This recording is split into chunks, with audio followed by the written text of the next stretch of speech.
আসসালামু আলাইকুম। আশা করি আল্লাহ তাআলার অশেষ রহমতে ভালো আছেন।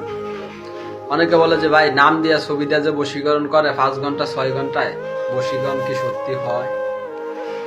তো ভাই নাম দিয়া এবং ছবি দিয়ে কিভাবে বশীকরণটা হয়?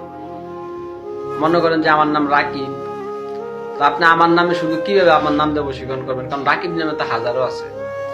অবশ্যই বশীকরণের কাজ করতে হলে মেয়ে হলে মেয়ের মায়ের নাম লাগবে, ছেলে হলে ছেলের বাবার নাম লাগবে, এটা অবশ্যই মাস্ট লাগবেই। এবং ওই কাঙ্ক্ষিত ব্যক্তির ছবিটা এই কারণেই আমি ব্যক্তিগতভাবে নেই যে আমি কার উপর বশীকরণের কাজটা করতেছি, তারা তো আমার অবশ্যই দেখা প্রয়োজন। এবং যে দুজন ব্যক্তির উপরে বশীকরণের কাজগুলো চালান করা হয় তাদের ছবি এই কারণে নেওয়া হয় যে আমি যাদের উপরে কাজগুলো করি যেন তাদের উপরে কাজটা যায়। তো যারা বলবে যে শুধু নাম দিয়ে বশীকরণ করুন 5 ঘন্টা 6 ঘন্টায়, তাগো কাজ থেকে অবশ্যই একটু দূরে থাকবেন। তো সবাই ভালো থাকবেন। আল্লাহ হাফেজ।